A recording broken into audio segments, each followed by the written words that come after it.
Kanchipuram వకుడా silks నాణ్యత మా ప్రాధాన్యత. మదీనాగూడ, మియాపూర్, హైదరాబాద్ లో త్వరలో శుభారంభం.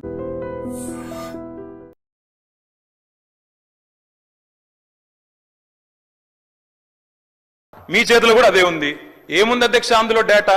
తేడా ఏంటంటే కేసీఆర్ గారి ప్రభుత్వానికి కాంగ్రెస్ ప్రభుత్వానికి అధ్యక్ష సమగ్ర కుటుంబ సర్వేలో పాల్గొన్న కుటుంబాల సంఖ్య 1,03,00,000 కుటుంబాల అధ్యక్ష. 1,03,95,000. మొత్తం పాల్గొన్న ప్రజలు 3,68,00,000. 3,68,00,000 జరిగింది ఒక్క రోజులో 24 గంటల్లో రాష్ట్ర వ్యాప్తంగా ప్రతి ఇంటిని ఎన్యూమరేట్ చేసి అత్యద్భుతంగా చేసినాం. మేము చేసిన తర్వాత ముఖ్యమంత్రి గారు నిజంగా ఎంత మిస్లీడింగ్ గా మాట్లాడుతున్నారంటే అధ్యక్ష వారు అంటారు, అధ్యక్ష ఇంతకు మించిన టాపిక్ లేదు అధ్యక్ష, వారు అడిగిన ప్రశ్నకు తప్పకుండా మా ప్రభుత్వం గతంలో చేసిన పని గురించి వారు అనుమానాలు తలెత్తే విధంగా ఏదైతే మాట్లాడినారో దాని గురించి చెప్పాలి అధ్యక్ష. వారు అంటారు అధ్యక్ష బీసీల సంఖ్య అందులో ఎంత అని. ఎస్, ఆనాడు బీసీల సంఖ్య సమగ్ర కుటుంబ సర్వే ప్రకారం 1,85,61,856. 51%. 51% బీసీలు ప్లస్ అది కాకుండా ముస్లిం సామాజిక వర్గంలో ఉండే బీసీలను కూడా కలుపుకుంటే 10%. మొత్తం ఆనాడు సమగ్ర కుటుంబ సర్వే ప్రకారం రాష్ట్రంలో బీసీల సంఖ్య 61%. ఈ రోజు రాష్ట్ర వ్యాప్తంగా మేము మాట్లాడడం కాదు అధ్యక్ష, ఇక్కడ మా శ్రీనివాస్ యాదవ్ గారు కరెక్ట్ గా చెప్పినారు. మీ కాంగ్రెస్ పార్టీ ఎమ్మెల్సీ చెప్తున్నాడు బయట, దీన్ని తగలబెట్టండి, ఇంకా గలీజ్గా మాట్లాడింది నా మాట అన్న, తగలబెట్టండి అన్నాడు. దీన్ని తగలబెట్టండి ఈ నివేదికను తప్పుల తడక అని కాంగ్రెస్ పార్టీ ఎమ్మెల్సీ చెప్తున్నాడు, మేం కాదు. రాష్ట్ర వ్యాప్తంగా బలహీన వర్గాల సంఘాలు చెప్తున్నాయి. నోరు తెరిస్తే అబద్ధాలేనా? కుటుంబం అంతా అబద్ధాలు చెప్పే బతుకుతారా అధ్యక్ష? పొద్దున్నే అన్నం తింటారా, అబద్ధాలు తింటారా అధ్యక్ష వీళ్ళు? అంటే అబద్ధాల మీద జీఎస్టీ లేదని చెప్పి ఎంతైనా మాట్లాడతారా అధ్యక్ష? ఈసారి కలిసినప్పుడు మా మహేశ్వర్ రెడ్డి గారిని రిక్వెస్ట్ చేస్తున్నాం, మోడీ గారిని అడిగి అబద్ధాల మీద కూడా ట్యాక్స్ పెట్టండి జీఎస్టీ అని చెప్పి అబద్ధాలకు కూడా జీఎస్టీ వేస్తే కానీ వీళ్ళు అబద్ధాలు మానేటట్లేరు అధ్యక్ష. ఎందుకంటే ఇంత అడ్డగోలు అబద్ధాలు ఏంది అధ్యక్ష? ఎక్కడి విధానం ఇది? అందుకే కులగణన మీద, మాదిగ ఉపకులాల వర్గీకరణ మీద, 30-35 సంవత్సరాల వర్గీకరణ మీద, 100 సంవత్సరాల కులగణన మీద ఉన్న సమస్యలకి మా ప్రభుత్వం శాశ్వతమైన పరిష్కారం చూపించింది. అదే విషయాన్ని గవర్నర్ గారు తన ప్రసంగంలో పొందుపరిచిండు అధ్యక్ష. ఆ విషయాలను ప్రస్తావించిండు. ఇదొక గొప్ప విజయము, ఇదొక సామాజిక పరివర్తన. ఇంత గొప్ప సామాజిక పరివర్తనను నిర్వహించే అవకాశం దేవుడు మాకు మీకు మనందరికి ఇచ్చినందుకు దేవుడికి కృతజ్ఞతతో మనం ఉండాలి. తెలంగాణ ప్రజలకు మనం కృతజ్ఞతతో ఉండాలి. చిల్లర మల్లర రాజకీయాలు చెయ్యొద్దు. ఇవాళ బలహీన వర్గాల లెక్క ఈ కులగణన సామాజిక ఆర్థిక రాజకీయ కులగణన సర్వే తప్పైతే 42% బీసీల రిజర్వేషన్లు రావు. ఆ 42% బీసీల రిజర్వేషన్లను తిరస్కరించడానికే ఈ లెక్క తప్పు అంటుండ్రు. తప్పుడు లెక్క ఉంటే రిజర్వేషన్లు రావు అధ్యక్ష. తప్పుడు లెక్క అని చెప్పడంలో కుట్ర దాగి ఉన్నది. ఇక ఒక ఆయన ఏదో మాట్లాడిండు, మీ ఎమ్మెల్సీ అంటుండు. ఆ ఎమ్మెల్సీ మీ గురించి కూడా చాలా మాట్లాడిండు. వాటన్నిటి నిజమైతే ఇది కూడా నిజమని తీసుకుందాం. సేమ్ ఎమ్మెల్సీ మీ గురించి, మీ కుటుంబం గురించి, మీ వ్యవహారాల గురించి సంవత్సరాల నుంచి మాట్లాడుతున్నాడు. అవన్నీ ఒకసారి లైన్అప్ చేసి ఇక్కడ పెట్టి అవన్నిటిని మీరు ఏకగ్రీవంగా ఆమోదించి ఇప్పుడు ఆయన మాట్లాడింది కూడా ఆమోదిద్దాం. ఇక ఆయననే ప్రాతిపదికగా తీసుకుందాం. పరిమితమైన సమాచారంతో, పరిమితమైన అవగాహనతో ఎవరైనా మాట్లాడినా బాధ్యత కలిగిన ప్రతిపక్ష నాయకుడుగా చంద్రశేఖరరావు గారు తప్పు ప్రభుత్వం చిత్తశుద్ధితో చేసింది. సరే, మాకేదో భయం ఉండి మేము పాల్గొనలేదు. మా వివరాలు మేము బయటికి చెప్పం, ఎందుకంటే లెక్క తెలిస్తే సమస్య వస్తుందని ఏమన్నా లెక్క పత్రాలు ఆస్తులు ఇవి తెలిస్తే. ఆ రోజు రేవంత్ రెడ్డి గారు వద్దు అన్నారు. ఆ రోజు నువ్వు ఎవరిని నియమించినావు వాడికి తెలియదు, వచ్చినోడు ఇంటికి వచ్చినోడు దొంగోడో మంచోడో తెలియదు, ఎవరితో చెప్పించినావు లెక్క చెప్పు.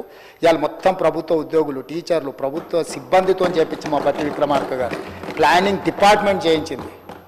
ఎవరిని పడితే వాడిని ఇంట్లోకి దోలలే. మేం చేసిన దానికి మీరు చేసిన దానికి ఆకాశం అంత అంతరం ఉంది. మేము పక్కాగా పకడ్బందీగా ప్రభుత్వ ఉద్యోగస్తులను పెట్టి చేసినాం. నువ్వు చేసిన వాళ్ళు ఎవరో వివరాలు చెప్పు. 12 గంటలలో ఇన్ని కోట్ల మందిని లెక్కలు రాసుకొచ్చిన వాళ్ళ వివరాలు ఏడునో చెప్పు. ఇవాళ ప్రతి ఎన్యూమరేటర్ వివరాలు మా బట్టి గారు ఇస్తారు. ప్రతి డేటా ఎంట్రీ ఆపరేటర్ వివరాలు ఇస్తారు. దాదాపుగా 1,40,000 మంది ప్రాసెస్లో భాగస్వామ్యమయ్యారు. 1,40,000 మంది యొక్క వివరాలు ప్రభుత్వంలో ఏ హోదాలలో వాళ్ళు ఉద్యోగాలు చేస్తారో వాటన్నిటినీ మేము చెప్తాం అధ్యక్ష, ఇస్తాం. నువ్వు చేసిన వాళ్ళ వివరాలు చెప్తావా? నువ్వు ఓన్ చేసుకుంటావా? పోనీ ఇప్పుడు సమగ్ర కుటుంబ సర్వే ఏదైతే ఉందో దాన్ని టేబుల్ చేస్తా నేను, ఎస్ ఇది మేము చేసాం ఇది కరెక్ట్ అని చెప్తాడా? మాదిగా ఉపకులాలు తెలంగాణ రాష్ట్రంలో ఉన్నది 59. ఆ సుఖమైన ఆయన లెక్క చేస్తే 82 కులాలు తేలినాయి. ఏడికెళ్ళి తేవాలి అధ్యక్ష మిగతా కులాలు? ఎవరు తేవాలి? ఇంకా మా దామన్ననే చెప్పాలి మరి ఆ కులాలు ఎక్కడి నుంచి వచ్చిన తెలంగాణ రాష్ట్రంలో. ఇక ఆయన లెక్కలు ఇక సరే అదొకటి. అదేవిధంగా తెలంగాణ సంస్కృతి అధ్యక్ష, ఎప్పుడైనా తెలంగాణ భాష పట్ల, తెలంగాణ సంస్కృతి పట్ల, తెలంగాణ సాంస్కృతికోత్క ఉద్యమం చేసిన వాళ్ళ గురించి ఎప్పుడైనా ఆలోచన చేసిండా అధ్యక్ష? మేం చేసినాం అధ్యక్ష. అందుకే తెలంగాణ ఉద్యమంలో సమిధలైన తెలంగాణ ఉద్యమాన్ని ఉవ్వెత్తున ప్రజలలోకి తీసుకెళ్లిన గొప్ప వ్యక్తులను గుర్తించి, ఆ గొప్ప వ్యక్తులైన గద్దర్, గూడ అంజయ్య, బండి యాదగిరి, అందశ్రీ, సుద్దాల అశోక్ తేజ, గోరెటి వెంకన్న, పాశం యాదగిరి, ఎక్క యాదగిరి, టి జయరాజులను తామరపత్రం ఇచ్చి ₹1,00,00,000 ఇచ్చి ఒక 300 గజాలు ఒక గుర్తింపు, మేమున్నాం, మిమ్మల్ని గుర్తించినము, ప్రజల కోసం సర్వం త్యాగం చేసిన మిమ్మల్ని తెలంగాణ సమాజం మరవలేదు, ఈ సమాజం ఎప్పటికీ మిమ్మల్ని గుర్తుపెట్టుకుంటుంది అని చెప్పి ఈరోజు వాళ్ళని గుర్తించిన అధ్యక్ష. 10 ఏళ్లలో ఒక్క రోజైనా నీకు మనసు వచ్చిందా వీళ్ళ పేర్లు ఉచ్చరించడానికైనా? అదే గద్దరన్న ప్రగతి భవన్ ఎదురుగొచ్చి కూర్చుంటే గంటల కొద్ది ఎర్రటి ఎండకు కూసబెట్టినవు తప్ప లోపలికి అనుమతించినవా? ఇవాళ ఆ గద్దరన్నను తెలంగాణ సమాజ ఉద్ధారకుడి కింద మేము గుర్తించి గద్దర్ అవార్డ్స్ను ప్రకటించిన మా చరిత్రకు నీ చరిత్రకు పోలికేంది, పొంతనేందని నేను అడుగుతున్నా అధ్యక్ష. అదేవిధంగా ఉద్యమంలో అందశ్రీ పాడిన రాసిన గేయం జయ జయ హే తెలంగాణ, తెలంగాణ ఉద్యమాన్ని, తెలంగాణ రాష్ట్రాన్ని సాధించడం ఎంత క్రియాశీలక పాత్ర పోషించింది అధ్యక్ష. 10 సంవత్సరాలు రాష్ట్రీయ గీతంగా ఎందుకు ఆమోదించలేదు అధ్యక్ష వారు పెద్దలు?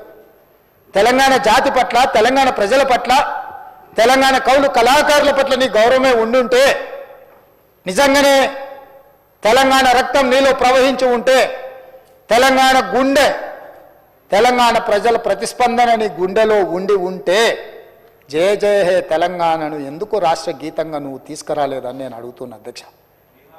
మొదటి సంవత్సరంలోనే జయ జయ హే తెలంగాణను రాష్ట్ర గీతంగా తీసుకొచ్చి అందశ్రీని గౌరవించుకున్న చరిత్ర మాది, మాకు నీకు పోలికేందని నేను అడుగుతున్నా అధ్యక్ష. అదే కాదు అధ్యక్ష, తెలంగాణ తల్లి ఆనాడు తెలుగు తల్లి ఉన్నప్పుడు ఆనాడు మాట్లాడింది చంద్రశేఖరరావు గారు, ఎవరికి రాయి తల్లి తెలుగు తల్లి అన్నాడైనా మాకు అన్నం పెట్టిందా, మా ఆకలి చూసిందా, మా కడుపు చూసిందా అని. ఆ రోజు గొప్పగా అనిపించింది. చంద్రశేఖరరావు గారు తెలంగాణ కోసం సర్వం త్యాగం చేసేటట్టే ఉన్నాడు, ఇక చూస్తుంటే మొత్తం బయలుదేరిండు అని. తెలుగు తల్లిని తెలంగాణ తల్లి రమా తల్లి, తెలుగు తల్లి కాదు అని మాట్లాడినప్పుడు చాలామంది తెలంగాణ ఉద్యమకారులు బాగానే ఉందనుకున్నారు. కానీ 10 సంవత్సరాల తెలంగాణ తల్లిని తెలంగాణ జాతికి ఎందుకు అంకితం చేయలేదు? ప్రజా పరిపాలన జరిగే సచివాలయంలోకి తెలంగాణ తల్లి ఎందుకు రాలేదు అని నేను అడుగుతున్నా అధ్యక్ష. 10 ఏళ్ళు నువ్వు చెయ్యని పనిని ఈనాడు తెలంగాణ తల్లిని డాక్టర్ బాబాసాహెబ్ అంబేద్కర్ సచివాలయం లోపల ప్రతిష్ఠిస్తే నీకెందుకు దుఃఖము, నీకెందుకు బాధ? పల్లెల్లో, గూడెల్లో, మారుమూల పల్లెల్లో ఉండే తెలంగాణ తల్లి మీ అమ్మ, మా అమ్మ, మా మంత్రులు, మా పేదవాళ్ళ తల్లి ఎట్లుంటుందో చూడంగానే కన్న తల్లిలాగా టీవీతో, దర్పంతో తెలంగాణ మట్టి వాసనలు వెదజల్లే తెలంగాణ తల్లిని ప్రతిష్ఠించుకుంటే కూడా మీకు దుఃఖం ఎందుకని నేను అడుగుతున్నా అధ్యక్ష.